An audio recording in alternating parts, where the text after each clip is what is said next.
Bom dia. Bom dia mais forte, irmãos.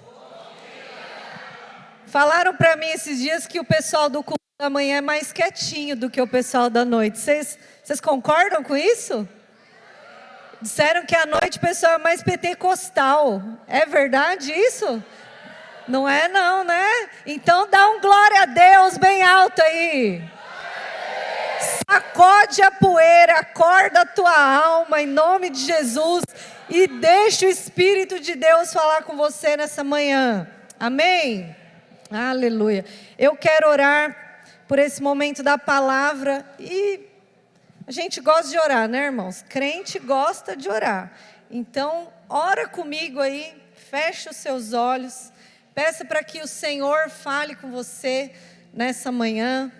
Pai, obrigada pela oportunidade de nos reunirmos como igreja. Tua palavra diz que as portas do inferno não prevalecerão contra a tua igreja. Pai, nessa manhã fala conosco. Onde o teu Espírito está e a liberdade, eu declaro que o Senhor tem liberdade para falar aos nossos corações, para desconstruir, para quebrar, para remover todo sofisma da nossa mente, ó Deus, e nos dar uma mente alerta, uma mente, Senhor, que recebe a Tua palavra, um solo fértil para a Tua palavra. Eu declaro que assim é nas nossas mentes e nos nossos corações. Nos desperta nessa manhã, Senhor, em nome de Jesus. Diga assim comigo: nos desperta nessa manhã, Senhor, em nome de Jesus. Amém. Irmãos, eu estou muito empolgada porque nós estamos ministrando sobre o livro de Atos. Quem aqui já leu o livro de Atos? Ou está lendo? É pouca gente, irmãos, vocês vão ler Bíblia em nome de Jesus. Em nome de Jesus. Quem trouxe Bíblia falar nisso? Cadê as Bíblias? Tem no celular? Se tiver, vale também. Levanta o celular. Quem tem Bíblia no celular?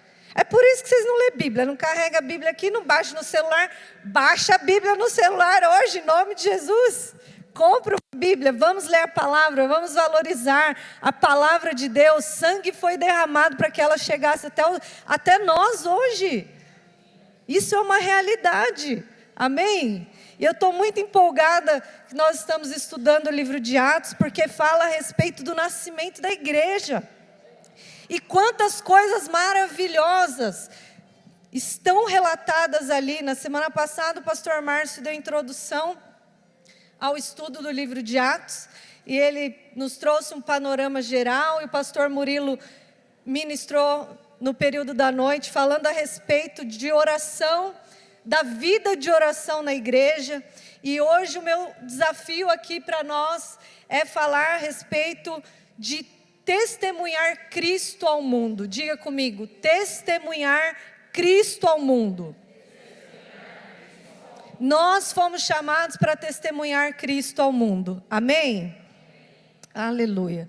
Então o livro de Atos, ele é esse livro que narra a história da igreja apostólica, desde os primeiros passos em Jerusalém até Roma, e ele faz uma conexão entre o que Jesus começou a fazer e ensinar, e o que ele continuou a fazer e a ensinar por meio dos apóstolos, por meio dos seus discípulos.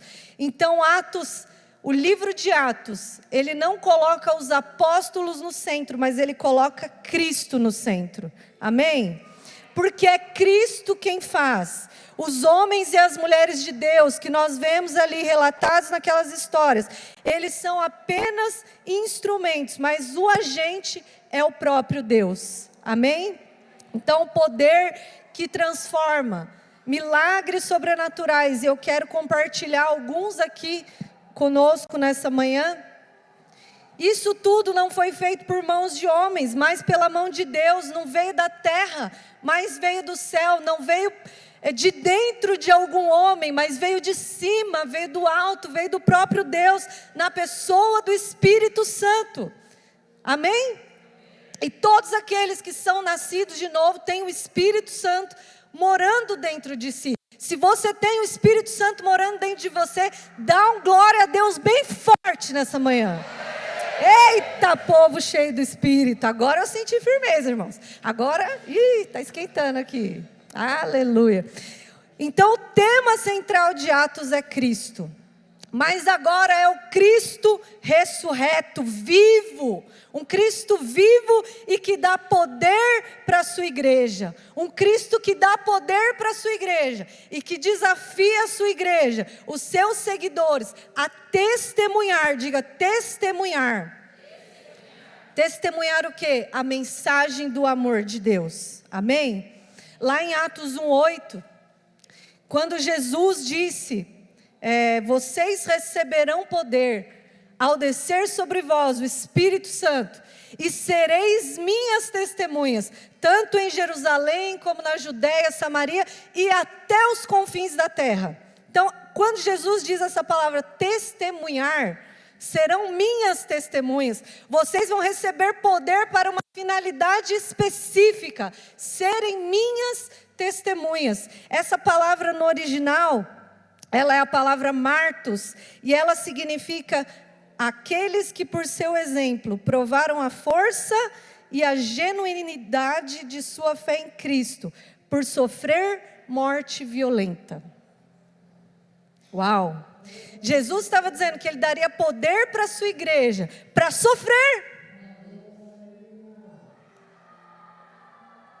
E hoje a gente vem para o prédio da igreja, nós estamos centrados tão em nós mesmos, que a gente fala, Deus me enche, Deus me renova, eu tenho uma semana pela frente, derrama sobre mim o teu poder, e isso não está errado, isso é necessário, todos nós precisamos disso, mas se esse poder parar em nós, ele não flui, ele vai ficar estagnado, não vai cumprir o propósito para o qual ele foi liberado, que foi sofrer por amor a Cristo.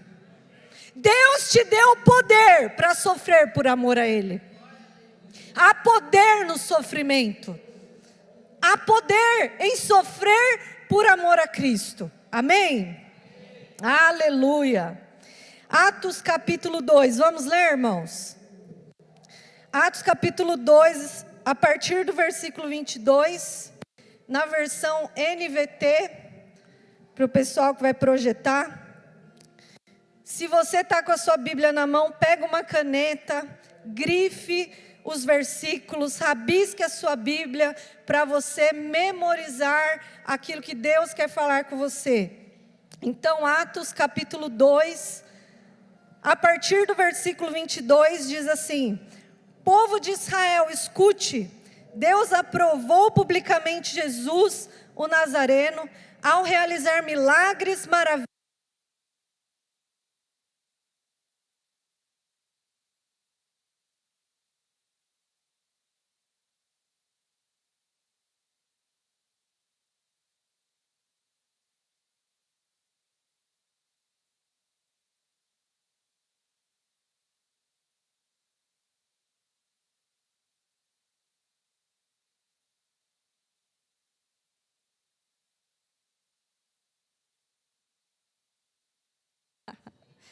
Mas foi ele quem caiu, aleluia. Aleluia. Continuando aqui. Deus aprovou publicamente Jesus o Nazareno, ao realizar milagres, maravilhas e sinais por meio dele, como vocês bem sabem. Ele foi entregue conforme o plano preestabelecido por Deus e seu conhecimento prévio daquilo que aconteceria. Com a ajuda de gentios que desconheciam a lei, vocês o pregaram na cruz e o mataram. Mas Deus o ressuscitou, libertando-o dos horrores da morte, pois ela não pôde mantê-lo sob o seu domínio.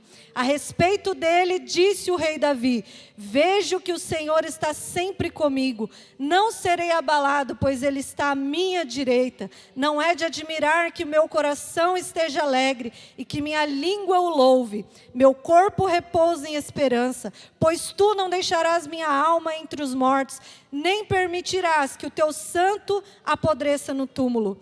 Tu me mostrarás o caminho da vida e me encherás com a alegria da tua presença. Irmãos, permitam-me dizer, verso 29, com toda a convicção que o patriarca Davi não estava se referindo a si mesmo, pois ele morreu e foi sepultado, e o seu túmulo ainda está aqui entre nós. Mas ele era profeta e sabia que Deus havia prometido sobre juramento que um de seus descendentes se sentaria em seu trono.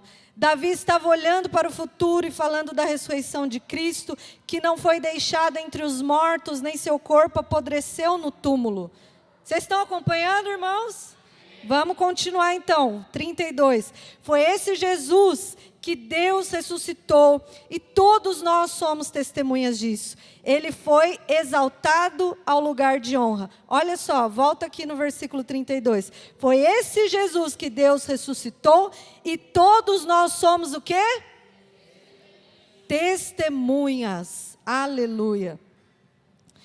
E ele foi exaltado ao lugar de honra à direita de Deus. E conforme havia prometido, o Pai lhe deu o Espírito Santo que ele derramou sobre nós, como vocês estão vendo e ouvindo hoje. Pois Davi não subiu ao céu e, no entanto, disse: o Senhor disse ao meu Senhor: sente-se no lugar de honra à minha direita, até que eu humilhe seus inimigos e os ponha debaixo dos seus pés. Portanto, saibam com certeza, todos em Israel, que a esse Jesus que vocês crucificaram, Deus fez Senhor e Cristo. As palavras partiram o coração dos que ouviam. E eles perguntaram a Pedro e aos outros apóstolos: irmãos, o que devemos fazer? Pedro respondeu: vocês devem se arrepender para o perdão de seus pecados, e cada um deve ser batizado em nome de Jesus Cristo. Então receberão a dádiva do Espírito Santo. Essa promessa é para vocês, para seus filhos e para os que estão longe, isto é, para nós aqui, né? Inclusive, para todos que forem chamados pelo Senhor, o nosso Deus.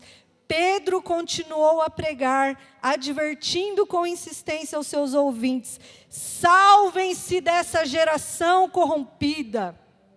Os que acreditaram nas palavras de Pedro foram batizados, e naquele dia houve um acréscimo de cerca de 3.000 homens. Diga, uau! 3.000 pessoas convertidas pela pregação de Pedro. Se for possível o microfone sem fio, traga para mim, por favor.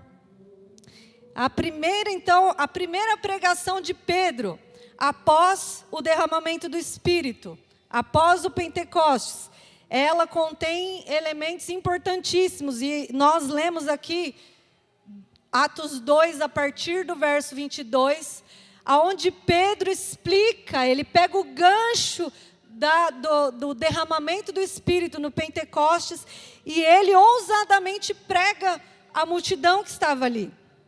Então essa foi a primeira pregação após o Pentecostes, e ela aponta para nós elementos muito importantes que precisam estar na nossa pregação, que precisam estar no nosso testemunho, amém? Nosso testemunho, porque nós fomos chamados a testemunhar. Então Pedro começa esclarecendo que aquele fenômeno extraordinário ali do Pentecostes não era o resultado da embriaguez daquelas pessoas, mas era o cumprimento de uma profecia. Que profecia é essa? Profecia de Joel, lá no livro de Joel. Então o profeta havia profetizado que o Espírito Santo, o Espírito de Deus, se derramaria sobre toda a carne. E a profecia de Joel teve cumprimento ali naquele dia, no dia de Pentecostes. E eu quero destacar especialmente aqui sobre o conteúdo da pregação de Pedro, pontos muito cruciais. Aleluia! Pontos muito cruciais e essenciais para nós que somos testemunhas de Cristo, para nós que fomos chamados a testemunhar ao mundo de Cristo. Então, em primeiro lugar, a pregação apostólica, ela é uma pregação cristocêntrica. Diga, cristocêntrica. que é isso? É uma pregação que fala sobre Cristo.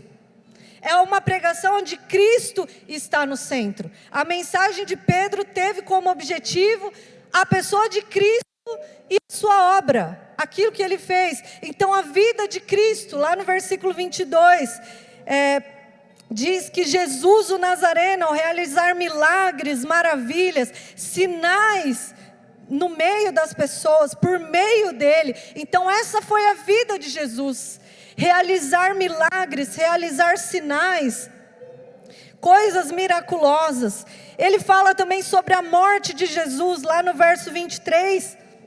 Ele fala: Jesus foi entregue conforme o pré-estabelecido por Deus, com a ajuda dos gentios que desconheciam a lei. Vocês pregaram Cristo na cruz. Então ele fala sobre a vida de Jesus, o que Jesus fez aqui nessa terra, e ele fala da morte de Jesus. Ele deixa claro que a morte de Jesus não foi um acidente. Alguém pode arrumar água para mim, por favor? Que essa aqui é do Cláudio. Eu vou ficar esperta, Cláudio. Eu vou começar a trazer minha água, que você é esperto. Eu vou começar a trazer minha água. Mas se agora alguém puder arrumar uma para mim, eu agradeço. Então Pedro, ele deixa claro que a cruz de Cristo, ela não foi um acidente. Ela não foi por acaso, mas que ela fazia parte do plano eterno de Deus. Cristo não foi crucificado porque Judas o traiu, porque os judeus o entregaram, porque Pilatos o sentenciou à morte, não. Ou porque os soldados tenham prendido ele e o pregado na cruz. Não, mas Jesus foi crucificado por nós. E essa é a mensagem do amor de Deus. É Deus, o próprio Deus, matando o seu Filho por uma humanidade caída. Essa é a mensagem da cruz. Essa é a mensagem do amor de Deus. O Cristo crucificado voluntariamente pelos nossos pecados. Diga aleluia! Desperta a tua alma nessa manhã. Valeu, meu irmão, muito obrigado. Desperta a tua alma nessa manhã para essas verdades. Então a mensagem da vida, da morte, do amor de Deus, porque a mensagem da morte de Jesus é a maior mensagem de amor do mundo, da história. É a maior mensagem de amor.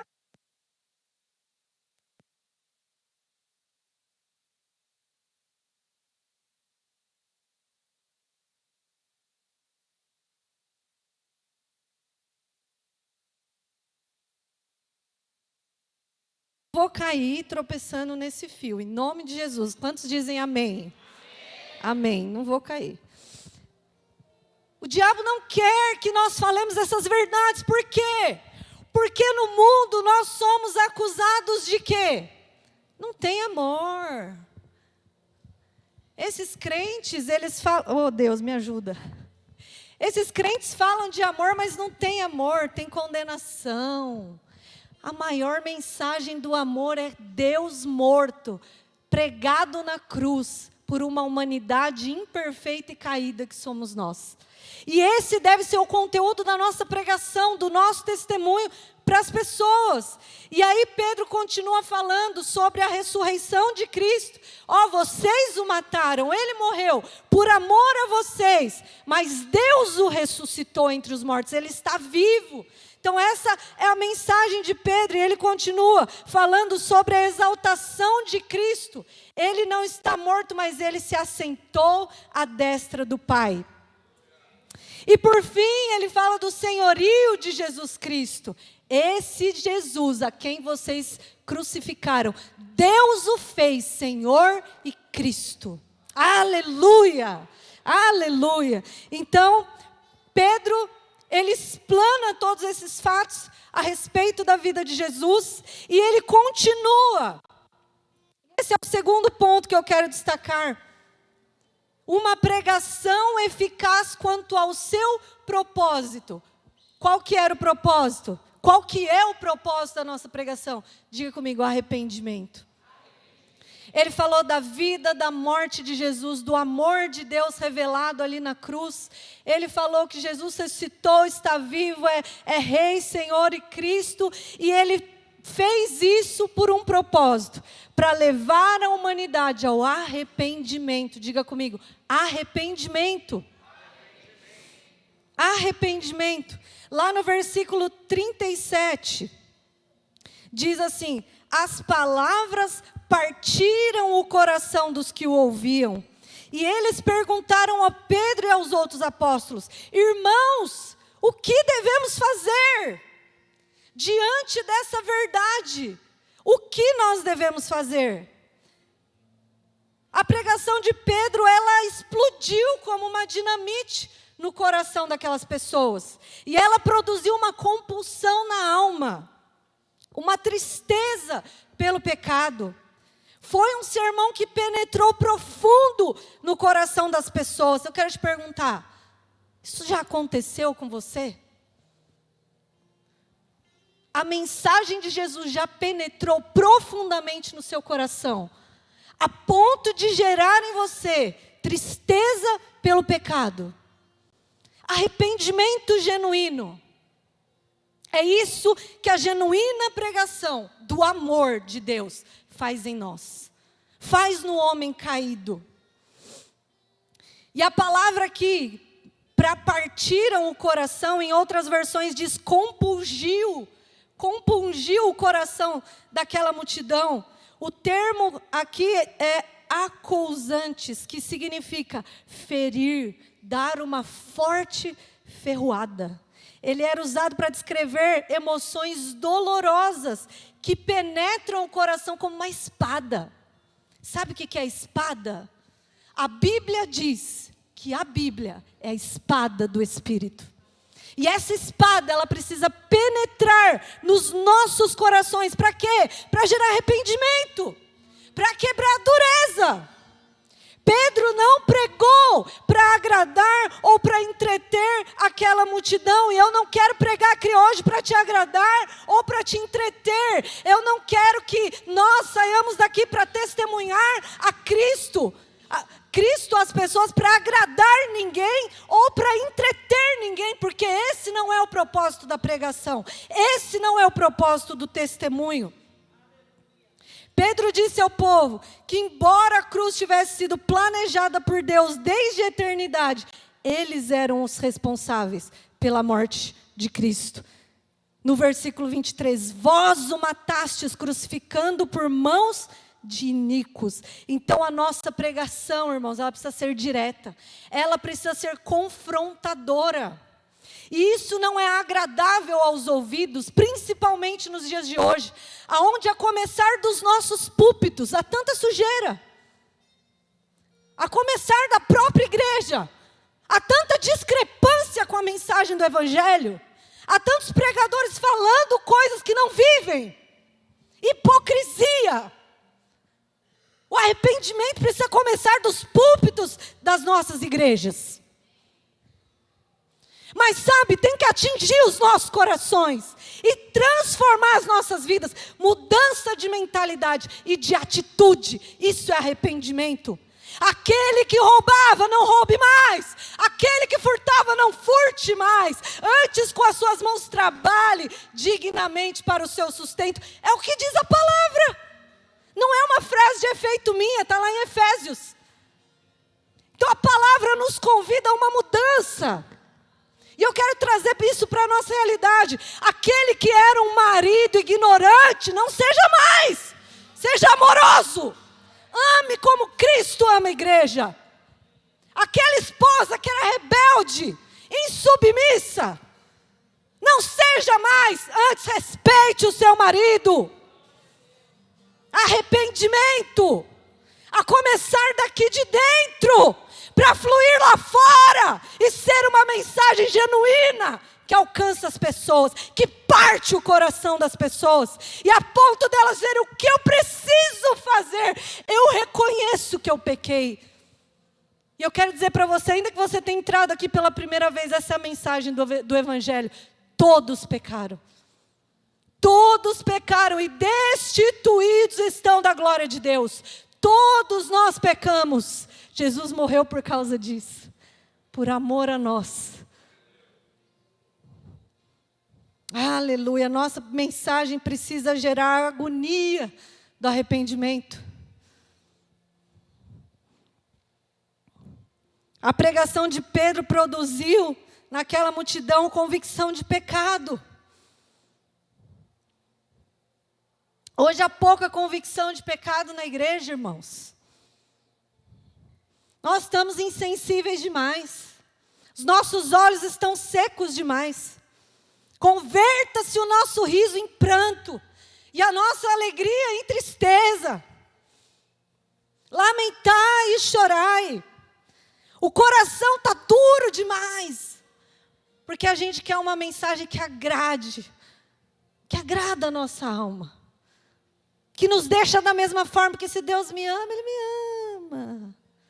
Eu posso continuar do jeito que eu estou, porque Ele me ama. Não. Há uma mensagem de arrependimento. Arrependei-vos e crede no Evangelho. Essa é a mensagem.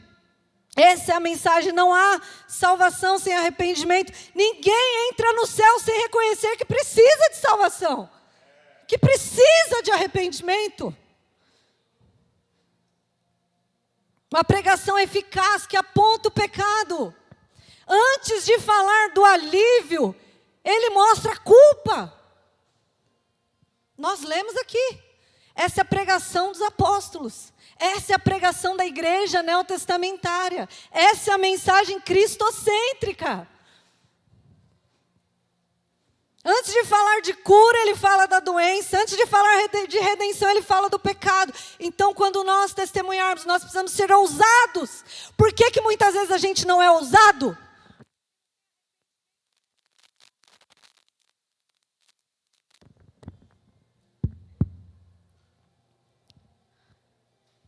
E aí a gente quer dar uma mensagem mais light. Porque é uma desculpa para a gente não mudar de vida. Tá boa essa feijoada aí, irmãos? Feijoada? Acho que tem que dar mensagem cristã.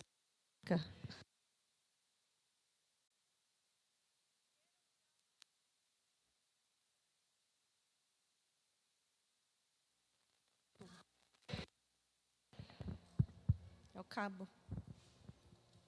Cabo endemoniado, em nome de Jesus, seja liberto. Aleluia, aleluia.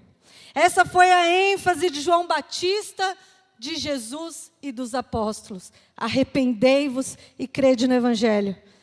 Em quarto lugar, quarto ponto, ele fala de uma promessa específica.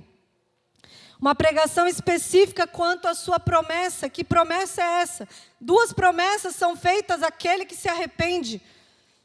Uma relacionada ao seu passado e a outra relacionada ao seu futuro. Remissão, perdão dos pecados e o dom do Espírito Santo. Depois que nós somos salvos, então nós podemos ser cheios do Espírito. Depois que nós somos esvaziados de nós mesmos, nós podemos ser cheios do Espírito Santo. Amém? Em quinto lugar, uma pregação vitoriosa quanto aos resultados. Atos 2, 41 fala isso. Quando há poder no testemunho, quando há poder de Deus na pregação, as vidas são salvas. A pregação de Pedro não apenas abundantes, mas também frutos que foram permanentes. Eles não somente nasceram na graça de Jesus, mas cresceram nela, continuaram crescendo nela, foram batizados. O que a gente tem que fazer? Arrependei-vos, sejam batizados. Pedro disse isso, e aí eles se integraram à igreja e perseveraram nela. Numa igreja que sempre foi imperfeita. Desde a sua fundação, desde Atos, você acredita? Que tinha gente imperfeita lá? Você acredita que o apóstolo Pedro era um dos maiores? E a Bíblia não esconde que ele era um homem muitas vezes irado. Só que ele pregou a mensagem. E as pessoas se converteram naquele dia. 3.000 almas num dia. Numa pregação sobre Cristo. Numa pregação cujo Cristo é o centro. 3.000 almas se converteram. Diga aleluia. Quem tem fome de ver almas se convertendo, diga aleluia. Eu quero ver. Porque foi para isso que Cristo morreu. Aleluia. Atos 3, vamos lá para Atos 3, versículo 1 a 10. E eu já estou terminando. Atos 3, 1 a 10 diz assim.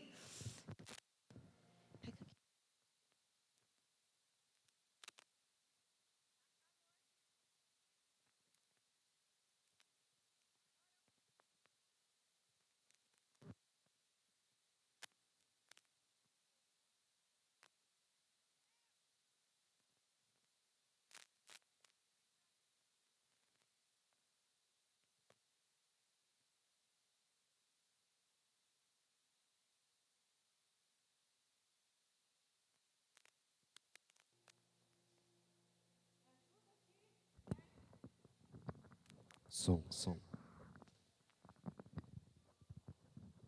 Você que está me ouvindo, que está ouvindo essa gravação, perdão pelos problemas técnicos. Prometemos trabalhar para melhor atendê-lo. Diz que vai para o Spotify esse negócio, né? Tem que estar bonitinho lá. Aleluia. Atos 3, do 1 a 10 diz assim. Vamos ler, igreja? Vamos? Aleluia. Pode ler.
Amém, aleluia. Então, o texto aqui trata de 2 temas importantes. Um é um milagre extraordinário. E a pregação de Pedro, novamente, mais uma pregação de Pedro. E nós vimos aqui o quanto extraordinário foi isso. O paralítico, o mendigo, que estava ali há anos naquela porta, pedindo esmola. Os apóstolos olham para ele, ele olha para os apóstolos. E aí Pedro fala o quê? Eu não tenho nada para te dar, mas o que eu tenho, eu te dou. Em nome de Jesus Cristo, levanta e anda. Eles não tinham prata nem ouro, mas eles tinham poder. Diga comigo, poder. Eles tinham poder. Aleluia. Eles tinham poder de Deus. Poder de Deus não estava em Pedro, mas estava em quem? No nome de Jesus. Pedro conhecia o poder daquele nome. E ele não hesitou em invocar o nome de Jesus ali e declarar a cura daquele paralítico. Eu quero dizer para você aquilo que a palavra de Deus diz. O reino de Deus não consiste em palavras, mas em poder. O reino de Deus, o evangelho, é demonstração do Espírito Santo e de poder. Se você anda muito cansado, muito sobrecarregado na sua vida, andar com Deus é difícil, está pesado, estou fraco, é porque está faltando poder. E hoje você vai sair daqui abastecido do poder de Deus, porque Ele está à nossa disposição. Para o que, irmãos? Para testemunhar, para falar de Jesus. Porque lá no versículo 20 do capítulo 4, ele diz assim: nós não podemos deixar de falar do que temos visto e ouvido. Eu e você não podemos deixar de falar do que temos visto e ouvido. Uma mensagem centrada em Cristo, morto, crucificado, que gera em nós, naqueles que ouvem, um profundo arrependimento, mudança de vida.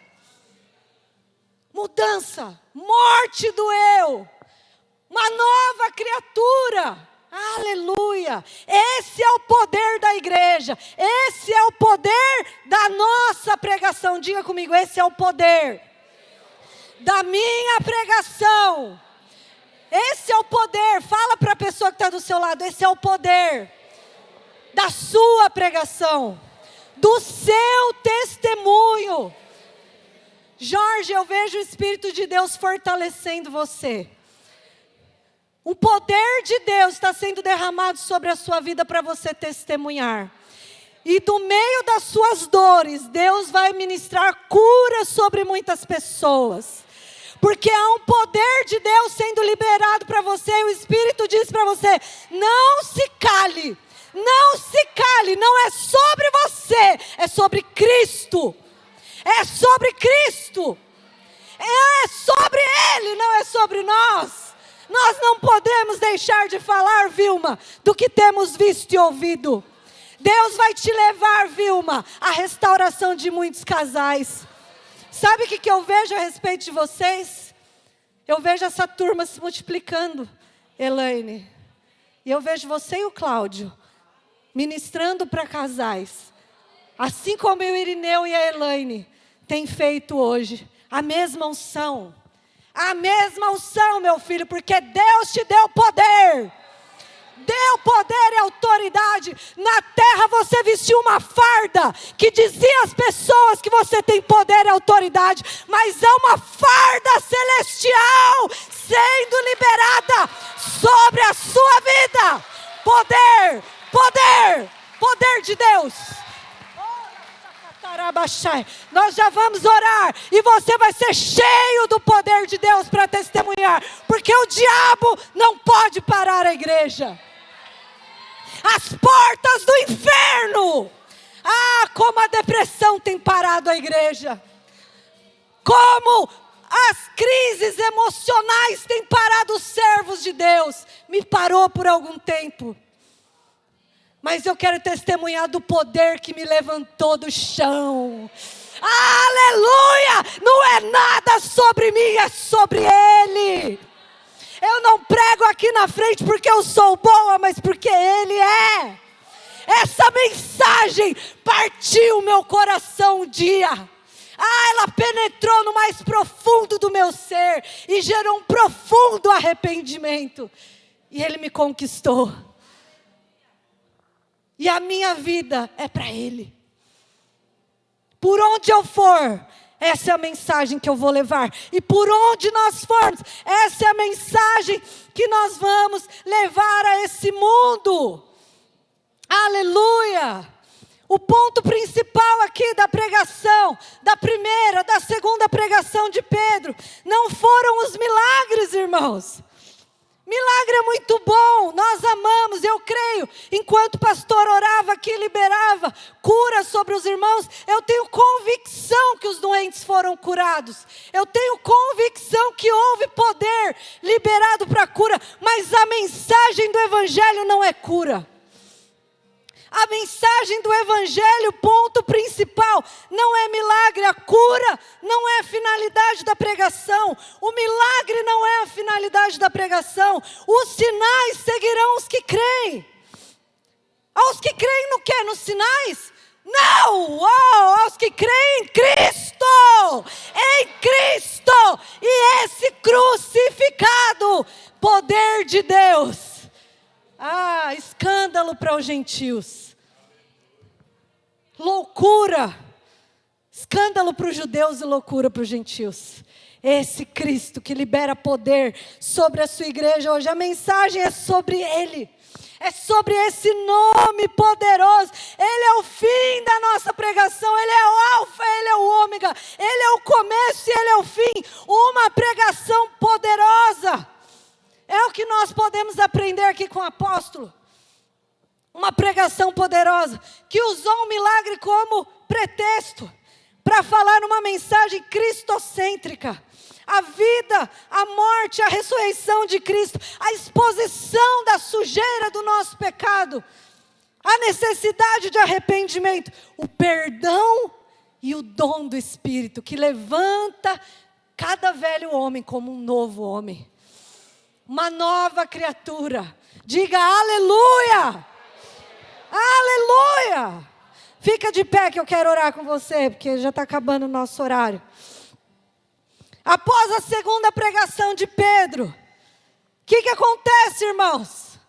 O número dos convertidos sai de 3.000 para 5.000. Pode subir o pessoal do louvor. 5.000 pessoas, uau! Eram 12, depois 70, depois 120. Daqui a pouco 3.000, 5.000 almas. 5.000 pessoas rendidas a Cristo. E o que acontece depois disso? Diga comigo, perseguição. Todos aqueles que pregam a mensagem cristocêntrica sofrerão perseguição. Perseguição. Se você quer ser um discípulo genuíno de Cristo, é o que a palavra diz, vai ter perseguição. Vai ter perseguição. Pastora, não existe perseguição. Existe. Existe sim. Existe perseguição. Pergunta para quem faz faculdade se não tem perseguição lá. Tem perseguição. Amanhã eu vou voltar para o campo. Mas em Cristo eu sou mais do que vencedor. Eu vou ganhar alma naquela faculdade. Eu vou lá testemunhar de Cristo. Aleluia! Diante da perseguição, eu quero dizer para você, meu irmão, não negocia. Não negocia a mensagem. Não baixa o padrão. Não fala que é só amor, não é amor. Mas também precisa de abrir os olhos a arrependimento. Esse é o evangelho puro, sem mistura, que a igreja de Cristo foi chamada a pregar, que os apóstolos e mártires derramaram sangue por ela, testemunha, quer dizer que Cristo nos deu o poder para morrer por Ele. O nosso morrer hoje não é um morrer físico. Ninguém vai vir aqui fechar a igreja porque nós somos igreja de Cristo, não vai. Mas a perseguição é para te tornar inoperante. O diabo quer trabalhar na sua vida, na sua mente, na sua mentalidade. Por isso que eu comecei aqui falando, quantos já leram o livro de Atos? 6 dúzia, aliás, meia dúzia. 6 dúzias, se fosse 6 dúzia estava bom, né? Meia dúzia de pessoas levantaram a mão, já li. Meu filho, tu não lê Bíblia, vai aguentar a perseguição como? Não vai. Esse é o nosso alimento, esse é o poder quando nós nos debruçamos sobre as Escrituras. Quando nós vamos para o lugar de oração, perseveravam unânimes na doutrina dos apóstolos, a mensagem cristocêntrica. E na oração, é o que diz lá no livro de Atos, essa igreja, as portas do inferno não prevalecem. A perseguição pode vir, mas sabe o que acontece? A igreja cresce. Aleluia, o número de salvos e convertidos só aumenta, Gabi. Pode vir perseguição contra você, minha filha, mas o número de salvos só vai aumentar. Receba essa palavra. O número de salvos só vai aumentar. diante da perseguição, permaneça firme, inabalável em Cristo. Uma igreja cheia do Espírito Santo. Você vai ver lá no livro de Atos, em vários momentos, e eles foram cheios do Espírito Santo, e oravam e foram cheios do Espírito Santo. Como é que você aguenta a perseguição? Você ouviu a palavra do GC essa semana? Se você teve GC essa semana, a palavra foi sobre ser cheio do Espírito Santo. Como é que aguenta a perseguição? Cheio do Espírito Santo. Aleluia, cheio do Espírito Santo. E nessa manhã o Senhor vai nos encher. Eu quero terminar aqui lendo o relato de Atos 4, 23 a 31, porque é muito fantástico.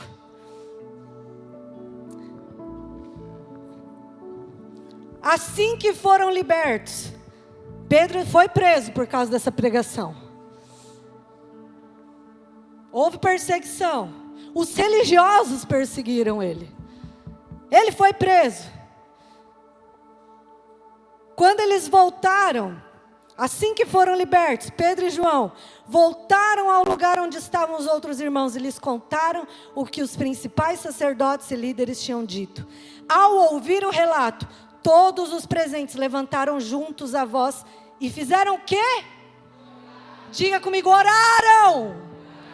Terça-feira das 14 às 19 horas tem sala de oração. Sabe quem começou a sala de oração? Pastor Murilo e os adolescentes. Os adolescentes. Ah, mas é que eles não têm nada para fazer, eles não trabalham, eles são novos. Quantos adolescentes que você vê por aí querendo orar? Isso aí é avivamento.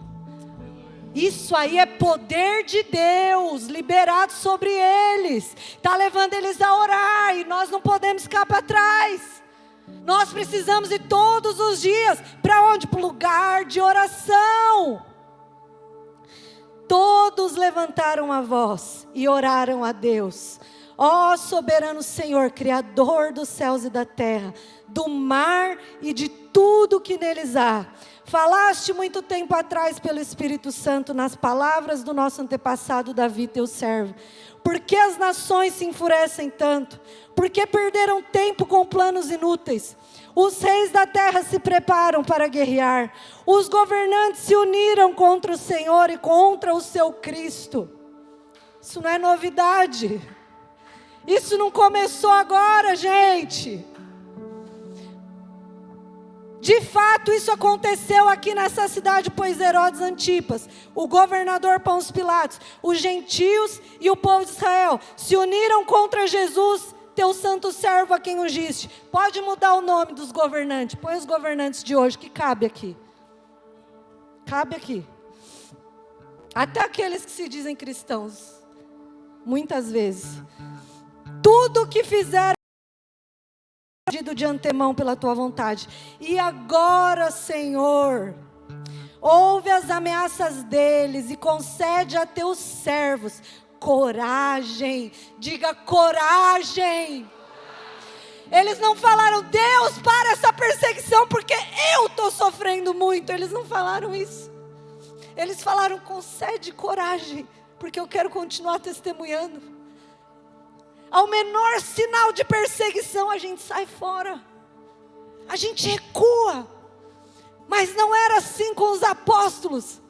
Não é assim com a igreja de Cristo. Nós vamos avançar. Aleluia. Concede coragem para anunciar a tua palavra. Estende tua mão com poder para curar. Ah, Deus, faz nos nossos dias. Faz, Senhor, faz de novo.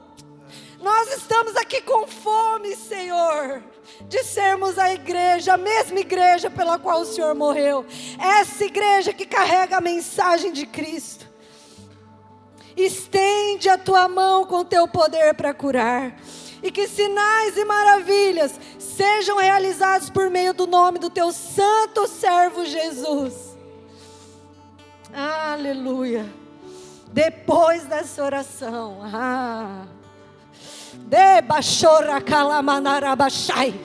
depois dessa oração, o que aconteceu com eles. O que aconteceu? Leia aqui comigo. O lugar onde eles estavam reunidos tremeu, e todos ficaram cheios do Espírito Santo e pregavam corajosamente a palavra de Deus. Diga aleluia.